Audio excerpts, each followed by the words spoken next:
अगर हम भारतीय दर्शन की बात करें तो भारतीय दर्शन में शिक्षा का जो उद्देश्य था सविद्या या विमुक्तये यानी शिक्षा मोक्ष प्राप्ति का साधन थी। जो भी भारतीय दर्शन थे बौद्ध, जैन और चारवाक को छोड़कर बाकी शेष जो दर्शन सांख्य, न्याय, मीमांसा, योग, वेदांत ये सब वेदों पर आधारित थे।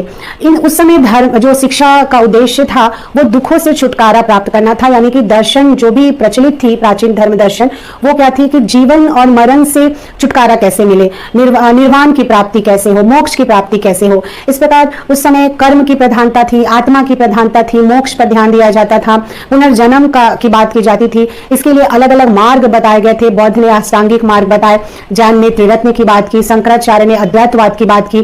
फिर अगर हम गुरुकुल प्रणाली देखें तो उस समय आध्यात्मिकता पे ज्यादा बल दिया जाता था। आश्रम में जाकर हम शिक्षा ग्रहण करते थे, ब्रह्मचर्य का पालन किया जाता था, शिष्य और गुरु के बीच पिता और पुत्र का संबंध था, कठोर अनुशासन की प्रवृत्ति थी, धनुर्विद्या की शिक्षा दी जाती थी, ज्योतिष शास्त्र की शिक्षा दी जाती थी, श्रवण पे बल दिया जाता था। शिक्षण विधि में श्रवण, मनन, अभ्यास विधि पे बल दिया जाता था। जब बौद्ध काल आए तो शिक्षा मठों में दी जाने लगी, बौद्ध शिक्षा का प्रचार प्रसार किया जाने लगा। व्याख्यान विधि, प्रश्नोत्तर विधि जैसे शिक्षण विधि प्रचलित थे। इस्लाम दर्शन जब था तो शिक्षा मकतब और मदरसों में दी जाने लगी। उस समय शिक्षा का उद्देश्य क्या था? इस्लाम धर्म का प्रचार प्रसार करना। कहने का मतलब है कि समाज में प्रारंभ से ही दर्शन जो है एक दृष्टिकोण निर्धारित करती आई है और शिक्षा इसी दृष्टिकोण को आगे मार्ग प्रशस्त करते आई है। तो जिस प्रकार का दर्शन समाज के अंतर्गत निहित होता है, शिक्षा की स्वरूप, संरचना, शिक्षण विधि, पाठ्यक्रम, अनुशासन सब उसी अनुरूप निर्धारित होते हैं।